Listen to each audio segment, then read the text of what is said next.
ॐ ज्ञानतिमिरन्दस्य ज्ञानञ्जनशलाकया चक्षुरुन्मिलितं येन तस्मै श्रीगुरवे नमः। मूकं करोति वाचालं पङ्गुलङ्गायते गिरिं यत्कृपतमहं वन्दे श्रीगुरुदीनतारिणे। आजानुलम्बितभुजो कनकावदातो सङ्कीर्तनैकपितरो कमलायताक्षो विश्वम्भरो द्विजवरो युगधर्मपालो वन्दे जगत्प्रियकरो करुणावतारो श्यामसुन्दरशिखण्डशेखर स्मेरहस्य मुरलीमनोहर राधिकरसिकमं कृपनिधे स्वाप्रियचरणकिङ्करीं कुरु। तवैवास्मि न जीवामि त्वया विना इति विज्ञाय राधे त्वं नयमां चरणन्तिके। হয়েছে না হইবে না প্রভু যত দাস সবর চরণ বন্দো দন্তে করি গাস वंशकल्पतरुभ्यश्च कृपा सिन्धुभ्यः च पतितानां पावनेभ्यो वैष्णवेभ्यो नमो नमः। श्रीकृष्ण चैतन्य प्रभु Nityanand Shri Advaita Gadadhar शिवासरि गौरभक्तवृंद। Everyone, welcome to our third monk club here in Tulum. You're welcome. I appreciate it. Before starting, offer my respects to my guru, Srila Narayan Maharaj, Bhaktivedanta Narayan Maharaj. I was very fortunate when I was very young to have met him. I was 11 years old, I moved to the monastery, and then when I was 13 years old, I met him.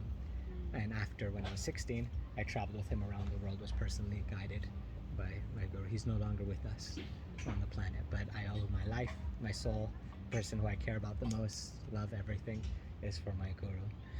And this is an important part of the Vedic approach to spiritual life. We know that we are people, right? Sometimes there's idea in the Vedic wisdom that everything is Aham Brahmasmi, everything is one, that there's no differentiation, and this has its place. And in a future class we'll probably go into the different understandings of what is the divine. We're not intended for that in this class, but one of the beauty is knowing that the divine can also be a person, and by nature we are also people, and love needs a lover and a beloved, a giver and receiver of love. Both is necessary. So how we practice that in spiritual life is relationship with other people on the spiritual path. And for me, that was my guru, who's the center of everything. So always in Vedic traditions, whenever they do anything, they start with respecting guru, and then guru has his guru and his guru and his guru, goes all the way, a whole line like that. Many lines in India, they're called sampradaya, or lineage. So today's class, we're going to talk about why what you can't see, things that you can't, that are not physical, the ethereal, well, we're going to get into what does it mean, but basically the non-measurable or apparently not measurable things in life are better than the things that can be. When we talk about spiritual life, it's like, well, what is that, right? Can you stick it in a bottle? Can you stick it in a, I mean, she sticks it in her cooking, but can you stick it in, but like, is it like, how do you measure, what is it? And I used to travel around the world, and I used to give classes, and some people, they organized this event. It was quite a lot of people, and the event was on the power of mantra.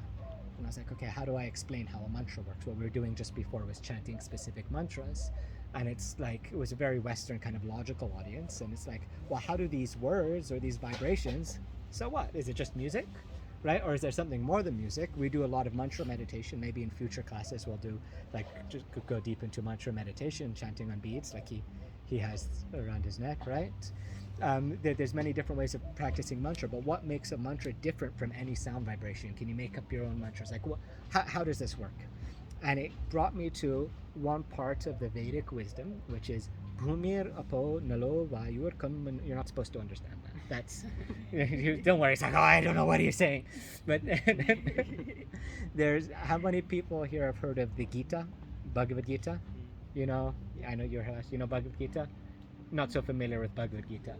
So in India, there's the Vedic wisdom, which we explained before, like all of yoga, a lot of meditation, a lot of spirituality, and even some people, there's one book called The Lost Secrets of Ayurvedic Acupuncture, how acupuncture also originated in the Vedas, even jiu-jitsu, Samaveda Yutsava martial arts in India.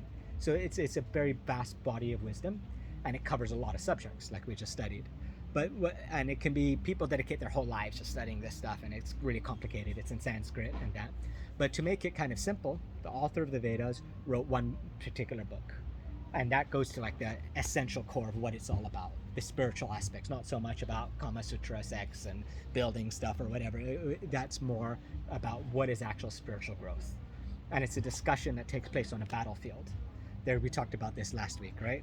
You remember, there was a king, and it's a whole story. It's a whole soap opera story. In India, they have like the TV soap opera things that like everyone watches. But basically, it culminates on this battlefield, and there's Krishna, who spoke the Bhagavad Gita, and his friend Arjuna, who's the person who's going to fight. Krishna said, "I'm not going to fight, but I'll drive your chariot." So he says, "Take my chariot between. I want to see who I'm about to, fight with and shoot with my arrows and that." And he saw on his other side there was his friends, there was his family, there was his teachers, like he said, his gurus, but like his fighting gurus, and there was all these people that were so near and dear to him on the opposite side. And he was like, "What am I gonna do? Am I gonna fight and kill my family so I can be king? Like, that doesn't make sense. Maybe I should just disappear and go off into a monastery. Maybe I should just like not do this. Like, I don't need to be king if it's gonna be tainted with the blood of my friends." So the whole Bhagavad Gita is a conversation between Krishna and Arjuna about we discussed last week, what is Dharma, which means what is righteousness, what is morality, how should one live in life, what is your duty, what is your nature, I hate to use this word, but what's a right way of being in the world so that we can advance spiritually but also live practically in the world. And it's not a simple thing. So it's a whole discussion. And that book, Bhagavad Gita, is considered like the essence of the Vedas, and anyone who studies Eastern philosophy or Eastern religions or yoga of any type, even like any yoga teacher certification that's worth anything, will have you study something in Bhagavad Gita. And it talks about the different types of yoga. There's Bhakti Yoga, which is what we practice, is the yoga of love, relationship with the divine.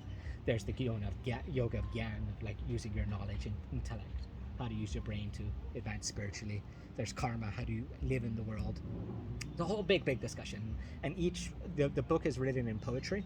So it's like these verses, these 4-line verses. Dhritarashtra uvacha dharma kshetre kurukshetre samaveda yoyutsava.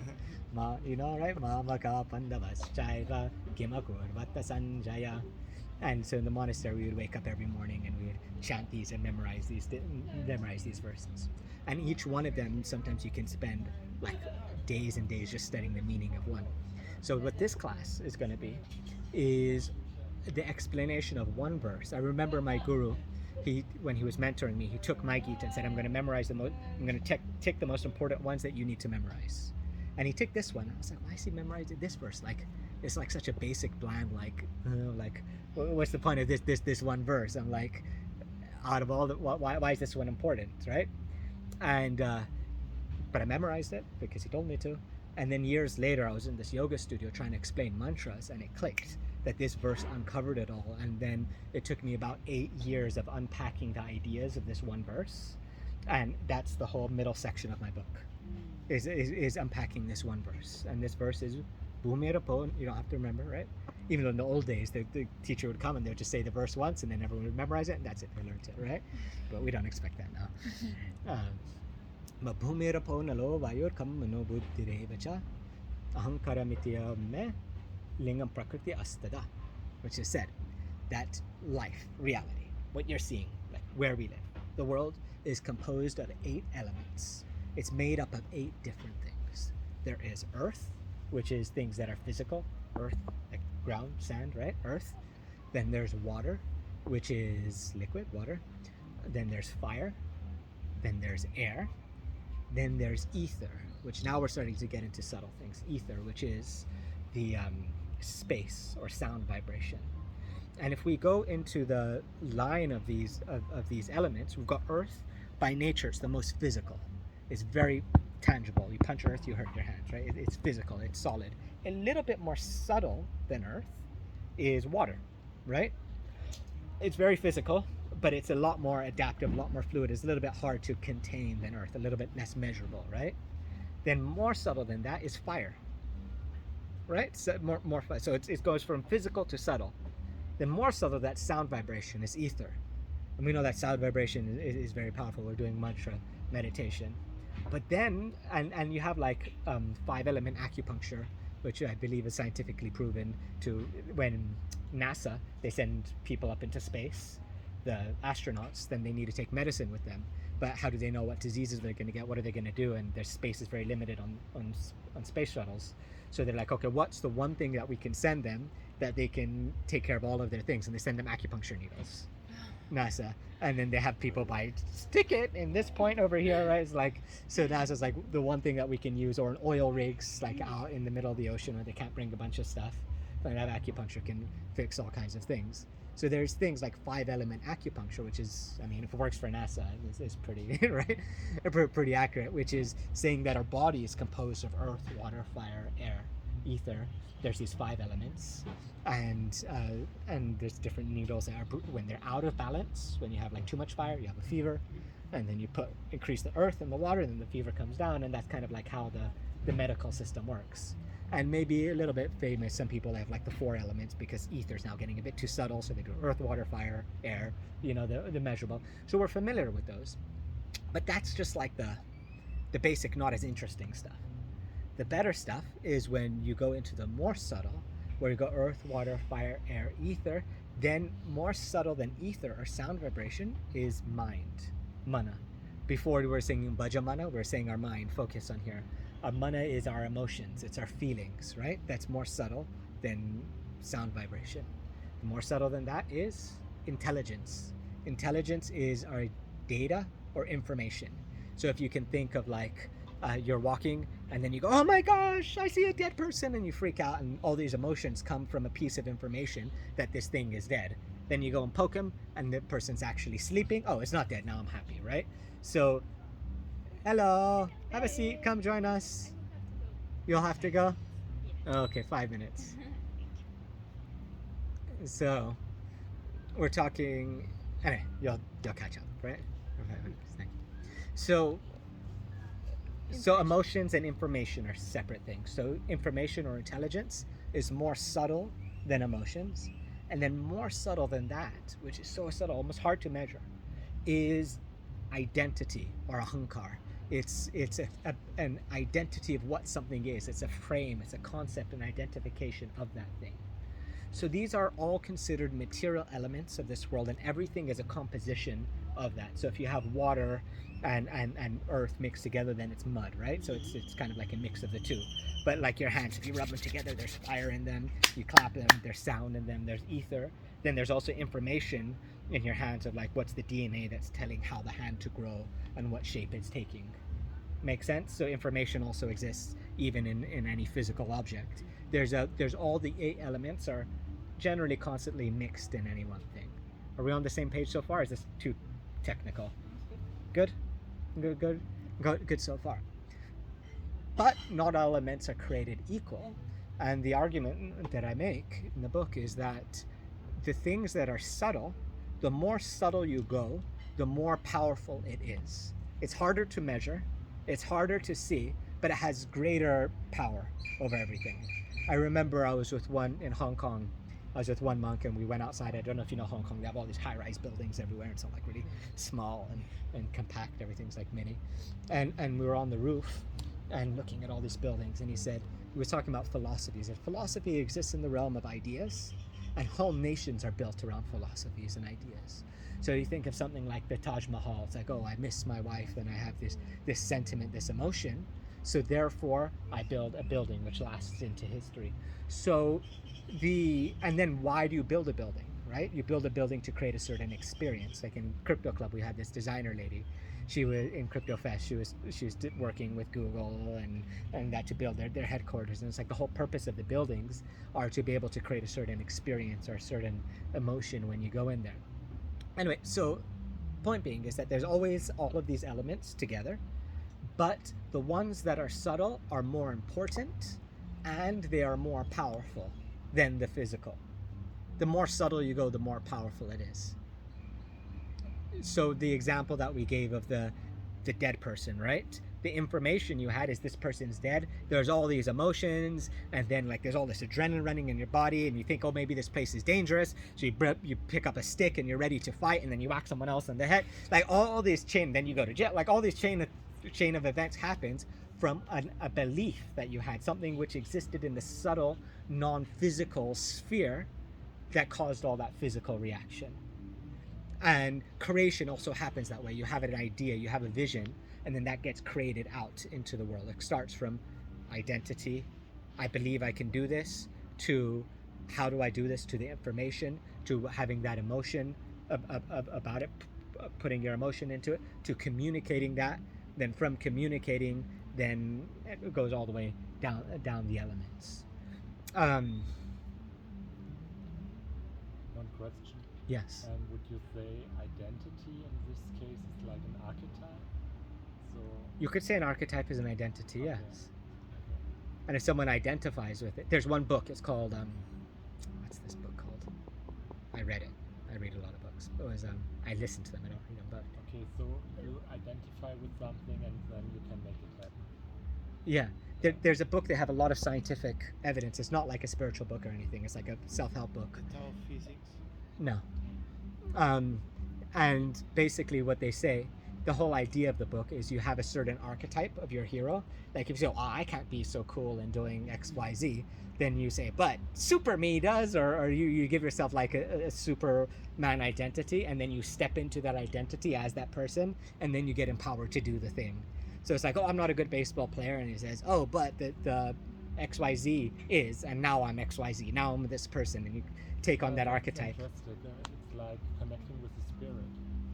In a For sense. example, when you have in your astrology not so much fire energy, Uh-huh. you can connect to spirit with fire energy, and then you kind of identify with it, and then you can change your Can take on energy. those qualities. Yeah. Yeah. Interesting. Okay, and this is stronger than thoughts. Yeah. Okay. Yeah. So, like, for example, in a personal development type sphere, it's like how many times you know what you're supposed to do? You're like, I know I'm supposed to do this, and then you just don't do it. Right? And it's like, why am I not doing that? It's like, I should do it. I know it's good. I know it's stupid not to do it. And then you go to do it, and then, you freak out and you stop doing it. Right? It's your identity doesn't match your knowledge. So you have the capability. Okay, thank you. What? You have the capability to do it. You're physically capable. You know that it's smart. You've been telling yourself for the last 6 years that you're supposed to do it.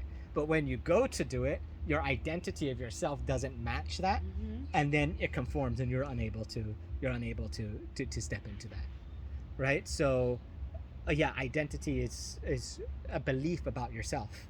Or if you think about politics, I study about communication a lot, marketing a lot, and in politics, like, right, I don't want to get political, but it's just an idea to illustrate the thing. I'm not taking a side, but like the big debate in America now about abortion, there's a frame battle. Some people say it's a woman's right to choose, which is one identity, my body, my choice. And then the other identity is we choose life, we don't choose death, right? Pro-life. And whenever the side is saying, the people who believe in abortion say women should be able to choose, and her body, her choice. And then the other people who don't believe in abortion, they'll, hello, perfect timing, we're talking about abortion. Have a seat. He's gone. So to catch you up on where we are, is we're talking about the 8 elements. Will you be joining us as well? Yes, okay. Come, have a seat. It's good to review, so I'll give a quick wrap up. Yeah. And we can move a little closer. You want to come a bit closer?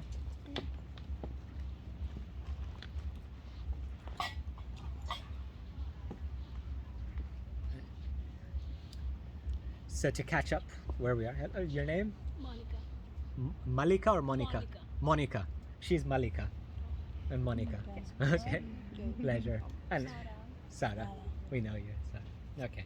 So where we are is we're talking about what reality is made of. How everything we see and interact with is just a composition of 8 basic elements. There's earth, which is physical matter. Then more subtle than that is water. More subtle than that is fire. More subtle than that is air. More subtle than that is ether, which is sound vibration. Now harder to measure, harder to see, but still very real. Then even more subtle than that is mind, which is emotions. And more subtle than that is intelligence, intellect, idea, data, beliefs. And more subtle than that is ego or identity. And we haven't gone beyond that, but we will. We will. So the question has come up is what we said is the more subtle you go, the more power there is, and the more physical, and the physical is a creation or a reflection of the subtle things, right? So there's like, if you think of growing a tree, for example, if you have a seed of that tree, there's information and an identity built into the seed of that tree. And when you plant it, now it has earth, water, like these other elements that has the tree be able to grow. But still, the information and the identity of that, says how that tree is going to be shaped in reality. So whatever our identity is how we shape. Like you wear your fashion according to what our beliefs are. Like what I believe is cool, what I believe is good, and that's like an expressed out into the physical. And all of reality works like that. So when we're talking about abortion, right? Yes. We're saying how some of the biggest political debate that's happening in America right now is an identity battle, right? The battle is not, it's the most powerful nation with bombs and stuff like that and monetarily in the world, but the power is on how do we define something? There's this one thing which is abortion.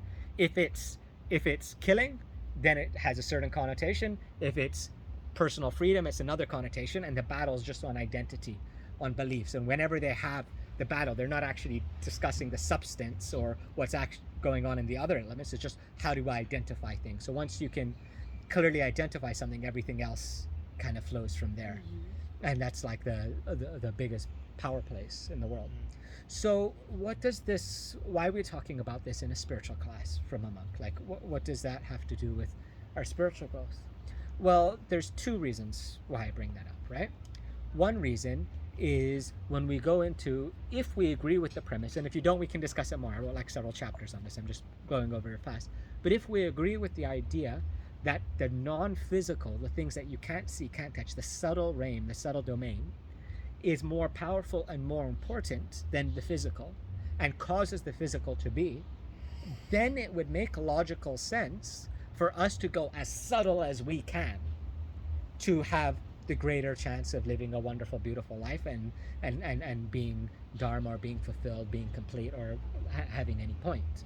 The more physical you become, the more pulled away from the subtle reality, the less power you have, the less efficacy of living in the world, the less the weakness. And that's reflected in wages, for example. If you're doing physical work, move this pile of bricks from here to here, you don't have to figure out why, you don't have to figure out when, you don't have to deal with the economy of it, you just got to pick up the bricks and move it. That's minimum wage work, right? But then you have like an architect, someone who's like, I sit and I think about how we should shape these bricks, and it's just writing sketches on pieces of paper. They have a very high salary because it's a subtle sphere of expertise and therefore more valuable.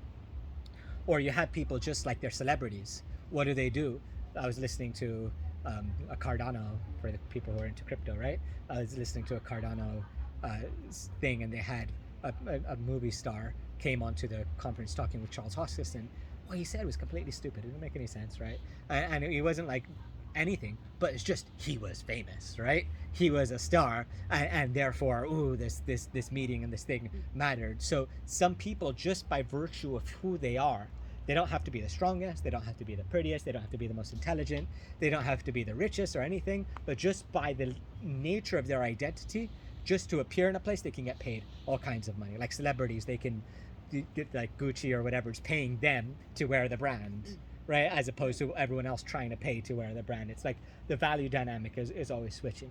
So if we can see that the more subtle that you go is the greater value, the greatest power, and the greatest kind of control can have a bad connotation, but control is a good thing a lot of times. Like, the more self-determination we can have in life, then it would make sense. Well, what's the most subtle thing?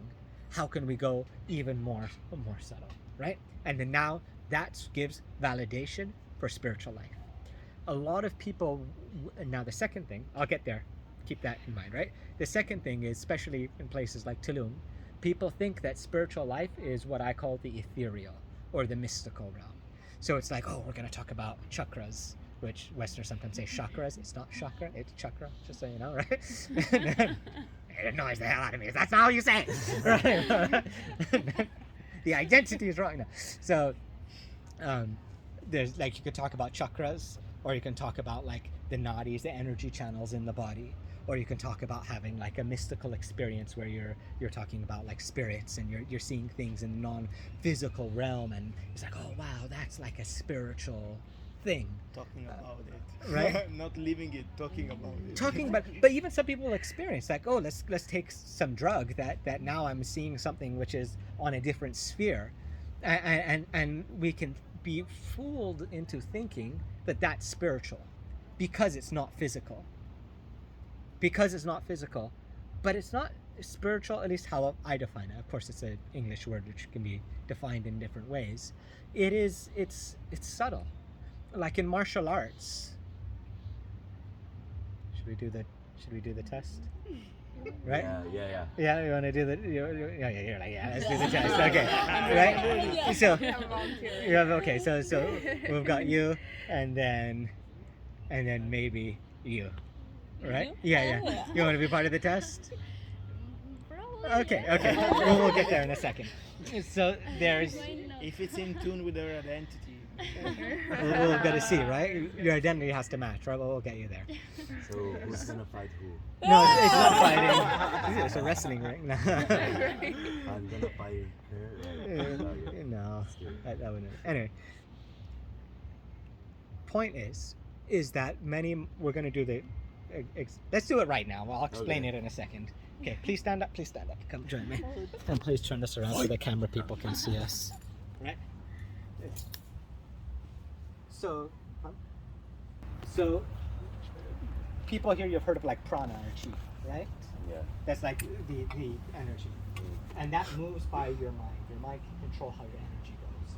So what we would believe is like, if I'm just moving my hand, is my mind is telling my hand how to move, the energy is moving, and then the physical body moves from it. So what different martial arts want to do is, okay, how do we use that martial art energy to be able to fight? So there's this one thing, we're not fighting, right? But it's called the unbendable arm technique, where we're going to make your arm unbendable, right? But we're going to be using your mind to do it. So first, before we start, if you could just put your arm on his shoulder like that, right? Or, yeah, is that your strong arm? That's your good arm? You're comfortable with that one?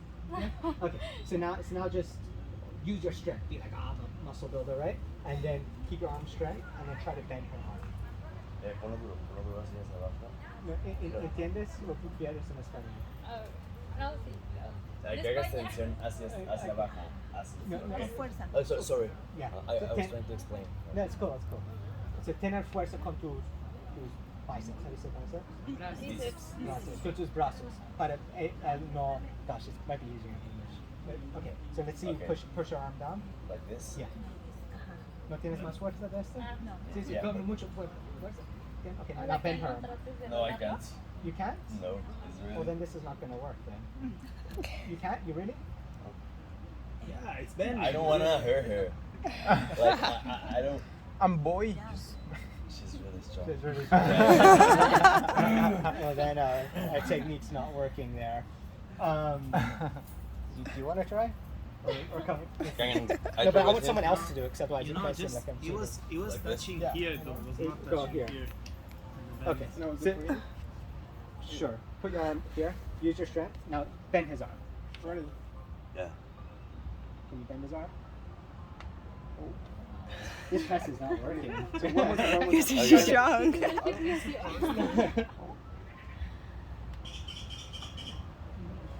You. Okay. Strength. Now just bend her arm for real. Use your strength. That's okay. That's fine. Yeah, okay. If you go here, you have more leverage. Yeah. Go. Just bend her arm. Can you bend your arm? In Tulum, this doesn't work. This is not working. Okay. Identity problem. Well, then I'll just explain what normally happens. Or No, I'm not. you're not. So when does the fight start? No. But it's supposed to be bent. Okay, so normally what happens, and I've done this lots of times, this is the first time that this has happened. Normally what happens is when you use your muscle strength, you can bend it easily because you're only using your muscle strength, right? And then you do a meditation with focusing the energy to flow out, and then it becomes like 5 times, 10 times as hard to be able to bend the arm.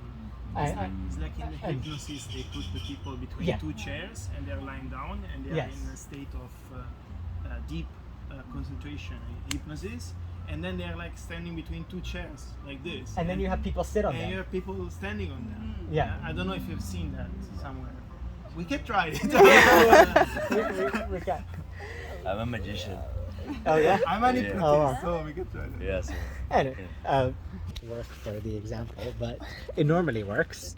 But the general point is that through manipulating the subtle reality, you get strength over the physical.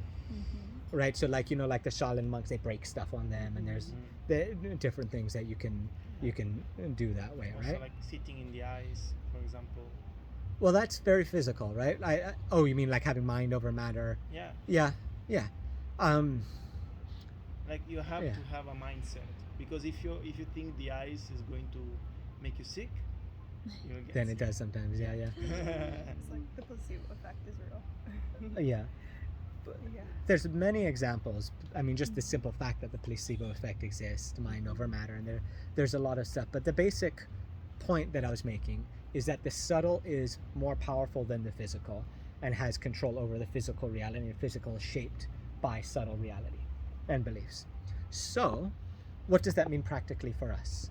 If we want to do stuff we can use in a personal development way, like what we're talking about, but I'm a monk. I'm not here to like help people make money, even though sometimes I do, right? But and find a material life. Last week we were talking about spiritual purpose and practical purpose. But in spiritual growth, what we understand is that even more subtle than identity, than beliefs, than the identity, there's something else. Jiva Bhuta Mahabhaha in Gita explains that there's something which is called the Atma, or the soul, or the self. And that Atma, that soul, is not physical. That's what gives consciousness to the entire body. The example is that there's the Atma, the soul, which is basically us. Is a small. They say if you take a hair and take the tip of the hair and cut it into 10,000 pieces, and then that one little small thing, that's how big we actually are, right? And that's what the Atma is. That's our consciousness. And then when that's inside our physical body, the consciousness is so powerful it pervades our whole body. And then we identify with the body. We think the body is us. So it's kind of described it like there's a soul, and then there's different layers covering the soul. So the first layer, I'm not going to explain now, it's called the chitta. The second layer is the identity, which covers that. Then from covering the identity, then the intellect, the beliefs, the data. From that then covers the emotions. Then that covers the energetic body. It's described in the Shushut Samhita that when the baby's in the womb getting born, there's the Ida Pingla. For those who are into the woo-woo stuff, we're going to talk about it. If not, then you can just forget I said it, right? But there's Ida Pingla, there's the masculine and the feminine nadis, energy channels in the body. They crisscross like this. Where they crisscross, they create a chakra, a vortex of energy. Those then start creating the physical glands, and then the physical body comes from that. So first things are non-physical, coming into physical inside the body. So we are, in a sense, covered with different koshas, or different coverings of all of the different elements, where the subtle ones are more with us. But the first covering is that identity. So when we're born in this particular body, we say, oh, I'm black, I'm white, I'm a man, I'm a woman, and we identify with that, and we take that on as us. and that's not who we truly are. But based on that identity, it determines our career path, it determines where we live, what we do, whether we're going to do that thing that we promised and didn't do, like we were talking about before. Everything's determined by our identity and our beliefs and what's happening in physical reality. So what the spiritual wisdom says, if we can know, instead of what our artificial identity is, but if we can go beyond the material identification of things that are by nature temporary, identity is just another element like earth and water, and it's always in transition, right? We have a different identity when we're 2 years old as we do when you're 20 years old, as you do when you're 200, if you live that long, right? But it's just a material identity. It's not real. It's matter. It's not really us.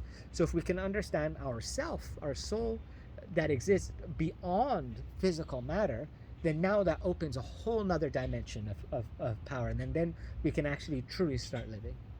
So they say the process of chanting mantras, or the process of spiritual life, is the clearing of all our false identities to understand who we truly are.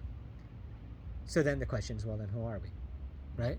Well, what does that mean? We talked about it a little bit last week, and if we are going to talk about it in an elemental way, we're made of two things. Composition, what we're made of, is swatantrata and swachhamayata. Swatantrata means independence, which means that no matter how much we can be, our mind, our intelligence, or anything can be manipulated, we still maintain a separate form of identity. It's called, in a sense, a desire. Right? We are desire. We're swatantra, right? We are independent beings that have our own desire, swachhamayata, that what we want is coming from us and it doesn't come from anywhere else. So the difference between inert matter and conscious matter is that desire and that independent free will. So like this is inert matter, this is physical matter. This does not have a desire, but this does have a desire. What's the difference? If we say, well, earth, water, fire, well, if you rub this, there's fire inside of this, there's earth inside of this. In your body, there's earth inside of you, there's fire inside of you. If you look at earth, water, fire, air, ether, even if you talk about the identity of this is a jar. Mm-hmm. It has an identity as a jar. It has a purpose. Its purpose is to open and close. It's so really, what if it has an identity, if it has all these other things, what differentiates matter from consciousness, from a conscious being? And that's swatantrata and swachhamayata, or that's the ability to be able to the ability to be able to desire and to want, and that comes solely from us, right? Mm-hmm. Now, based on our identification, maybe that's a whole other complex discussion, right? Basically, based on our identification, if you identify with a woman, you can desire a man. If you identify as a man, you desire a woman, right? And there's certain things based on our material conditioning and our identification that can influence our desire, but that core desiring being is us. So then you can say, well, what's the point of that desire? Is this getting too philosophical? Are we're good? Having fun is okay? Yeah? Okay. So what's the point of that desire? You could say, well, the point, I want to eat, right? I want to sleep. I want to mate. I want to defend, right? I want to just do the basic things that any animal can do. Well, is that really a conscious desire? In a sense, yeah, it is, but it's very limiting, right? Just to want to eat, because your physical body is earth, water, fire, air, ether. That has chemicals, a ghrelin, I believe, in the stomach that causes the desire to eat, and you're wanting physical reality. But if that's not us, then in a sense it's an, I don't know if impure is the word, but an incomplete desire, a perverted desire based on a false identification with the body. Like the proper yogis and rishis, when I say proper, it means like the ones that can, like there's these old yogis, they used to do this austerity where they would sit like this in the hot fire in the sun, and then have fires all around them and be burning, and just be able to control that with their mind. Or like he was talking about, like they're in the cold water and like controlling and mind over matter like this, or some even being able to control their prana or their air and be able to be underwater for like days and days and weeks, just being able to control the life air inside the body like this, right? Why was I saying that? That was a side point.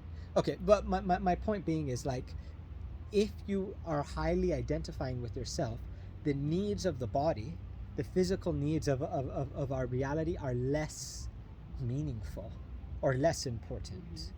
right? So a desire that's worthwhile. This is an interesting concept because I think in our Western notion we say that, oh, it's just whatever you want is what you want, and that's okay and that's good. Follow your bliss, follow what you like. But I remember my guru explaining that there's different levels of goals that you can have for your life, and they're not all created equal. They're not all of the same quality. You can have a goal to commit genocide. I'm sure they're very ambitious people that had those goals, but that's not the same as to end world hunger, right? It's like there's a different quality to different goals that we can have.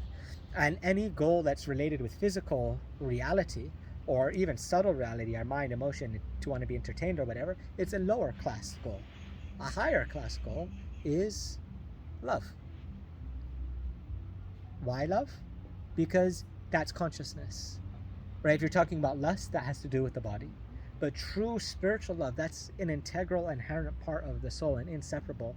By nature, love is a definition, how do you say, it's a product of consciousness. Because there's consciousness, therefore there is love. Without consciousness, then it's not love, then it's just biology. If you get what I mean. And that's okay, people are attracted by biology and things happen. Like if we give the example of the elements again, if you have earth, right? I like doing this example. Like this is predominantly earth. So I take it, it's like earth. What do you want? Wants to join the earth, right? What do you want? It wants to join the earth. If you take water, you pour water. What does it want? It wants to join the ocean. So it finds it the fastest way to be able to go to the ocean. If you say fire, you light a lighter, then it wants to go to the sun, right? The origin of fire is going up, always going towards the sun. If you want air, if you take air and you put it inside water upside down, it's always trying to come and merge with the totality of air. This is just instinct, right? There's no intelligence to water, there's no intelligence to earth or fire, there's no consciousness. There's just, in a sense, it's biology to be able to connect with the totality. So when you have material love in the world, boy sees girl, girl is fertile, our genes would make nice baby, I'm attracted and I call this love. It's not love. This is just the biology. It's just it's lust. It's a faculty of our material body. But when we're talking about love, we talk about transcendental love, love which is of the soul, which has nothing to do with the body, nothing to do with the mind, nothing to do with our identity, nothing to do with our belief systems, nothing to do with that. Then what is it? It's only soul, right? And just how earth wants to always connect with earth, fire always wants to connect with fire, the soul always wants to be in a loving relationship with the super soul, with the Paramatma, with the supreme soul. So what we understand spirituality to be is the love between the soul and the super soul, or the love beyond the material elements of the body with the divine as a spiritual type of love. And that's what spiritual life is. So when we're singing these mantras, Radhe Govinda, like we were chanting, then we're chanting, oh Radhe, oh heaven and earth with the divine, please let me know you, please let me see you, please let me identify with my relationship with you more than that of the body, more than that of the mind, more than that of these conditioned reality. It makes sense so far? Yes. Yes. I have a question. Sure. So, for example, you're chanting a lot, so Yes. you experience the connection with your soul. And Yes. then you actually can start to identify from the ego with your soul talents or with your soul. What would you say is awakening? Try to know your soul and to identify with it, or What's the definition of enlightenment? Is that what you're asking? Awakening? Awakening. So, for example, awakening in your true self. Does it mean to awaken in your soul, to get aligned with your soul, and not with the conditioned ego anymore? I'll say there's three types of awakening we can do. We talked about this a little bit last week, right? There's three levels we can say. One level is last week we went into this in a lot of depth. Your body has a certain nature to it. Your mind has a certain nature according to your childhood upbringing, according to your genetics and your psychology and your culture and all these different influences. And those are set in your body and they're set in your mind. That's like set there. Now when we go against that, then we're outside of the nature of our body and our mind, and then we're suffering. Last week we talked about it going against our temporary dharma, our nimitic dharma, right? So if, let's say, last week we went this into a lot of detail, but basically, let's say you're intellectually inclined and you want to be an architect, but now you're moving bricks, like we talked about before. Now you're not doing what really inspires you, you're not doing what your temperament is built up for. Now you're against your nature, you're not following your naimitic dharma or your temporary dharma, and now you're out of balance with your integrity of yourself. So a lot of what personal development is how can I live in integrity? Who am I? In what I'm identifying with, and how do I express that, right? So am I supposed to be an artist? Am I supposed to be a speaker? I'm a speaker, that's why I say, right? Am I supposed to be a speaker or a musician or a cook or an engineer or what it is? Like everyone has a different psychological temperament. So one way you can say knowing thyself or being that is knowing just what works for you and what doesn't work for me, right? And then the more you mature, you know that, and the more you can live according to that kind of nature of yours, you can say that's a type of awakening, and personal development wants to go in that. Like a silly example is, for me, I don't like staying up late at night because then I can't use my brain properly the next day. So going to a nighttime party is slightly out of integrity for me. I went the other night and I shouldn't, slightly out of integrity, and then I suffered. I suffer for it, right? And that's just my physical body. When I was younger, I could go and I was fine, right? But now it's I'm not as effective the next day. So that's just a level of awareness. So one way you could say, on the lowest stage, an awakening is knowing your body and knowing your mind, right? Knowing your physical body and your subtle body and being in alignment with that and being in integrity with that. So that's kind of like here. But we just had a whole freaking spiel that explains how that's not us. How that's just material energy. You eat an apple, the apple goes into your belly and then becomes your finger, right? And it's like, so where it's just material elements mixing with it. So deeper, then you say, okay, well, let's go to the soul, right? Which we said was beyond these things. So what's the soul?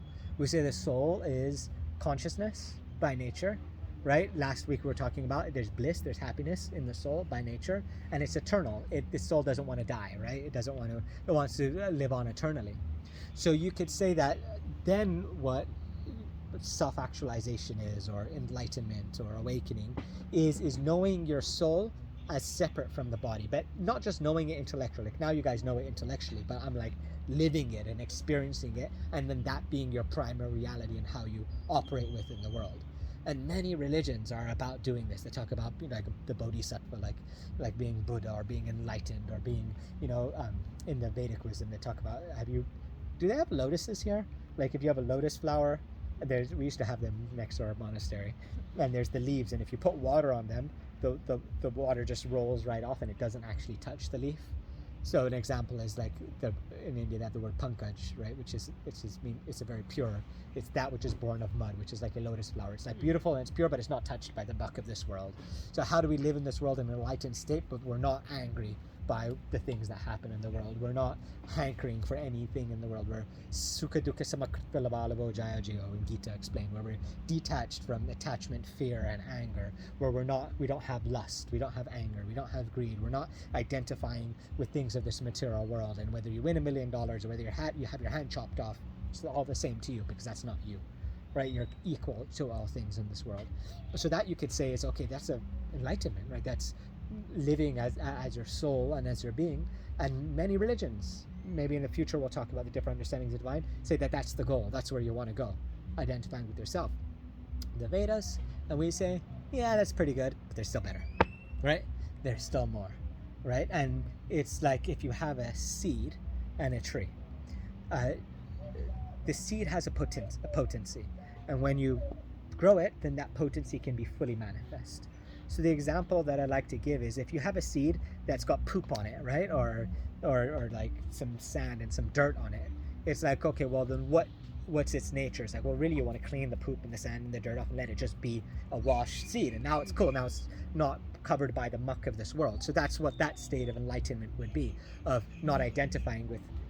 You okay? Yeah, I'm going back. I think Yeah. we gotta go also to. Yeah, it's fine. Okay. You're on your. Wait, you guys are leaving? Yeah. Okay, let's feed you before you go. Something, can you bring it up? Where's it? Give you something to eat. Oh yeah. How long are you visiting for? For how long? Yeah, in Tulum. I think today and tomorrow. Yeah. Today and tomorrow. Yeah, Okay. today and tomorrow. So you're just Yeah. we'll go leaving back. soon. But that's really interesting, the lesson. Very nice. You take some of this.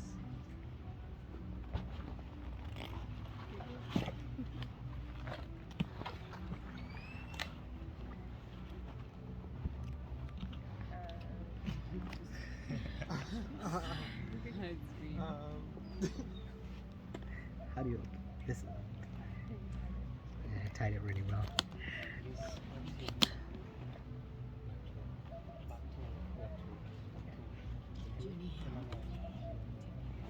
It's good. I like doing it. It's good. So, you know, a drop of water of the ocean. You take the drop of water out of the ocean and you say, oh, this drop has Can you this get a spoon? identity. I'm a drop of water, I'm a drop of water, you know? And you convince yourself that you're a drop of water. But then you go back to the Before I ocean depart and you realize, oh, I'm the after ocean, this, not a drop I of water. made a So it's question the same. Like we think because we are you said separate us from a very the interesting. Thank you so bigger much. consciousness. You said us a very interesting things about Uh-huh. your If you want your soul, your spirit, Yes. and that is not easy. That you also in combine the to machine have they say your the golden bracelet your stability give a about shape your to the gold. person. and it becomes the That bracelet. is not easy. Okay. But the bracelet Oh. is no different from the gold. They're leaving. Yeah, no, yeah. I was Okay. fasting. Oh, thank you. How We take a shape, we can take a form, we can experience this body, we the experience people this mind. doing this stability for your want That's what we are. personality? That is Yeah, not he's just easy. like, he's That you work about your Hard to answer that emotions, your feelings, your spirit, your psychological mind. How you need to work about this, but how How do you? to work in that. That's important for me because that is your life. How is your moving in your life? Because you have the things that ever dreamed. You can the functional is very different. Yeah. This is the So she's asking a question. know the self and feeling it. She's asking a question. I think maybe it's good if we share. Your question is basically, how do you get to what we're talking about? Like Yeah. to do this, it sounds all very good philosophically, but what do you actually do to be able to realize yourself and to be able to grow spiritually? Yeah, yeah. That's your question? Yes, that is my question. That is not easy in your own life to work in that spirit inside you, because everything around you has different things, maybe problems. I don't know that this interview in your work life, I asked him that is very interesting that he said us when you study about the conscience that it's not easy. This that is and the question is about how can you do No, they're leaving. To so work? We'll take after. Yeah. how to work the five things in your life. He mentions about the spirit, the emotions, the feelings, the psychological mind, and I don't know, remember the other. That is Pretty good memory though. yeah. Pretty good. How So what do you do? Work? How? Yeah. Yeah. So This we talk the next week. yeah. Yes, I know that. But they're leaving day after tomorrow. I think that you have various sessions to talking about this. Yes. And that is not easy to comprehension. Well, if you think like if you want to make some money, right? How easy is it to make some money? Or how easy is it to get six-pack abs, right? Or how easy is it to achieve anything in the world? It takes some work, takes some time, takes some dedication. Yeah, It takes some knowledge. So the process of yoga means to link. Right, so the process of yoga is about connecting the soul with the super soul, or that process of awakening that love inside of the heart. And there's many different what they call sadhana, or like practices that you do to be able to grow spiritually, right? And like anything of value, and if this is most value, takes time, takes dedication, takes a lot more. But really, You can give to him We're Oh, gonna you do going that to? after. No, he's Yeah. sleeping. No, I'm not leaving. I just you're went to not the I just went to the okay, sea. fine. Thank you. Okay. Yeah. So these processes of sadhana are like the process of spiritual life.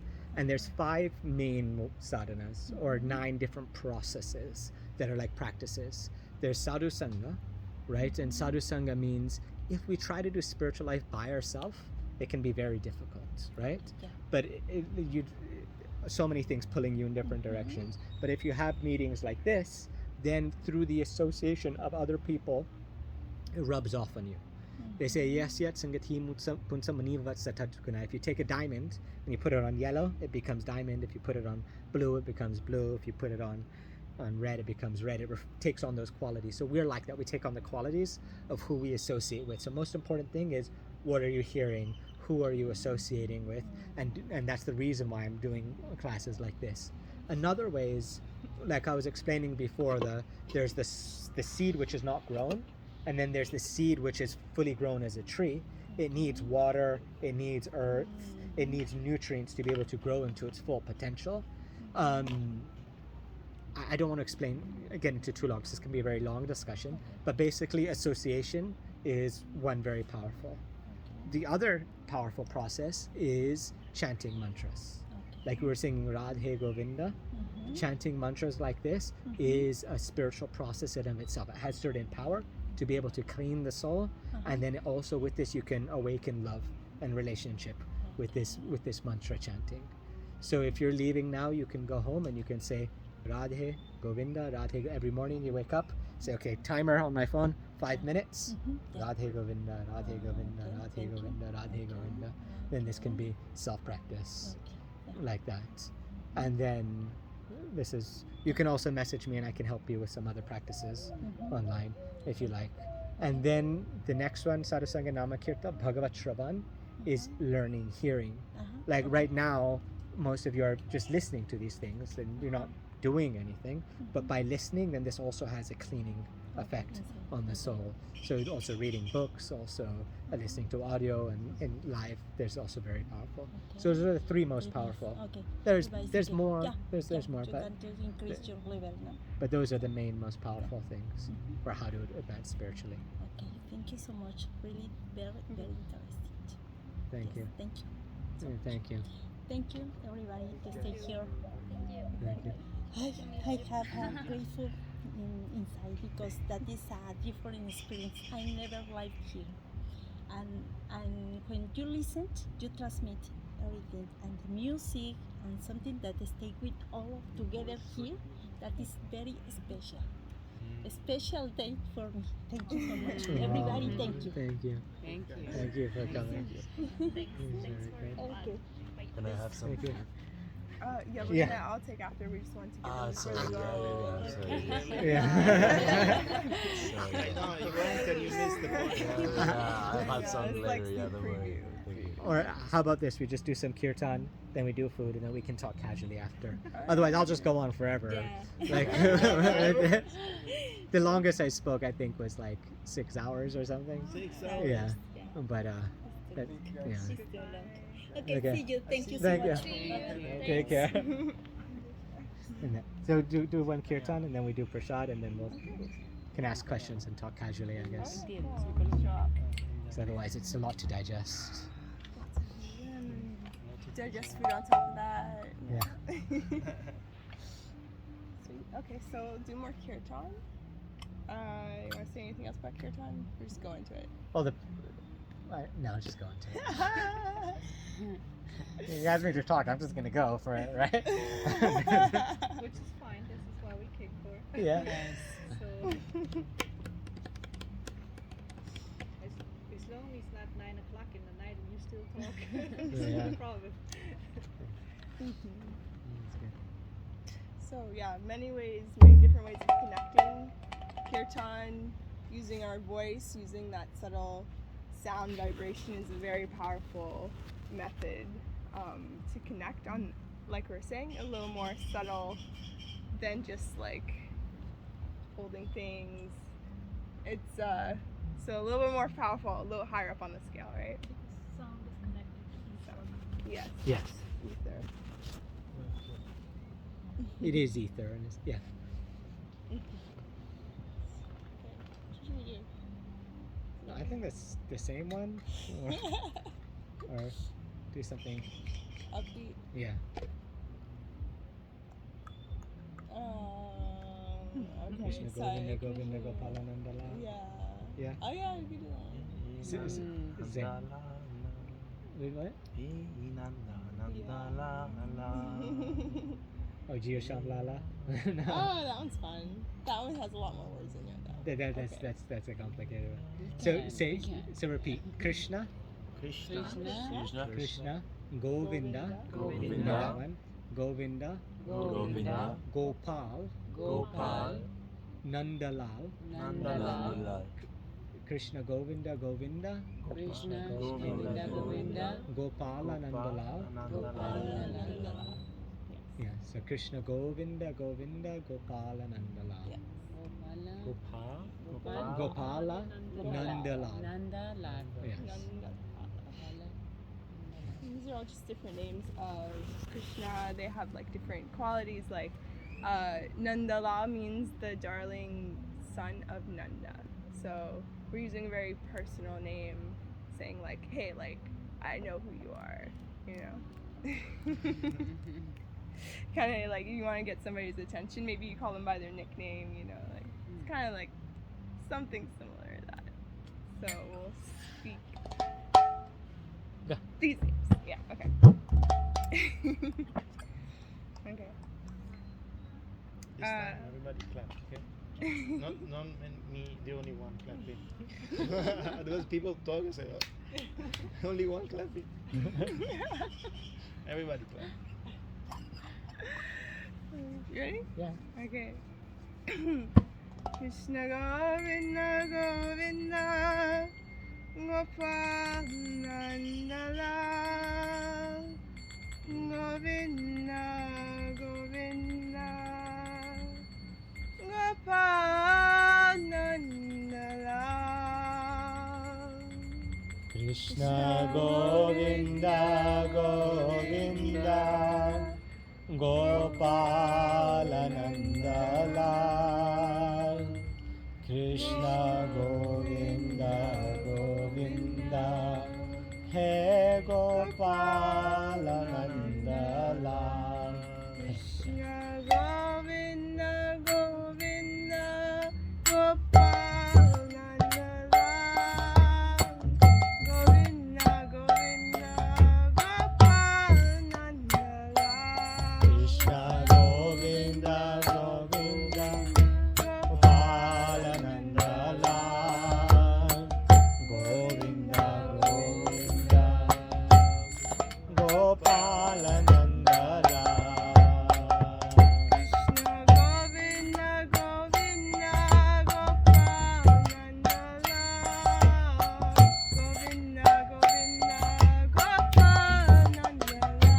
Krishna Govinda Govinda Gopal Nandala Govinda Govinda Gopal Nandala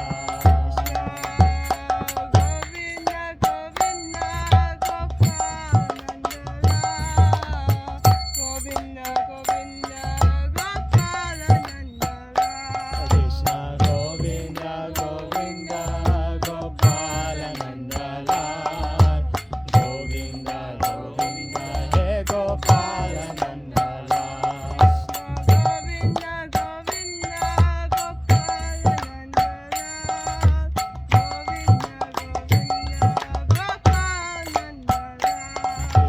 Govinda Govinda Gopala Nandalal. Govinda Govinda Gopala Nandala.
Krishna Govinda Govinda Gopala Nandala Govinda Govinda Hey Gopala Nandala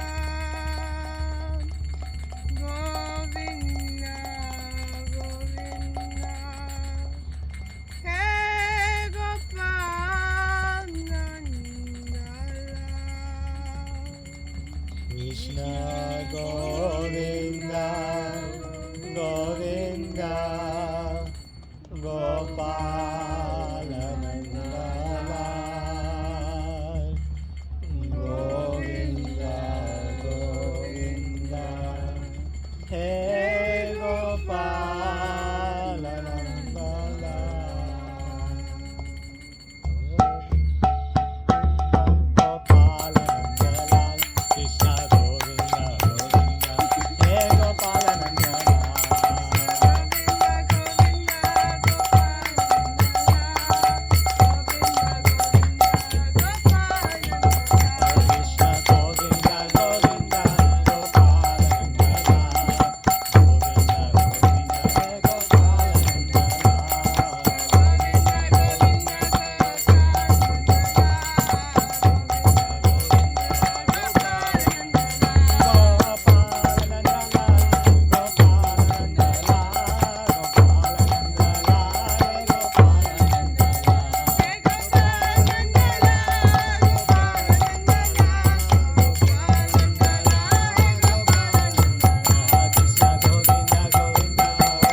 Govinda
These ones, I think, can be used in a yak. I think so, yeah.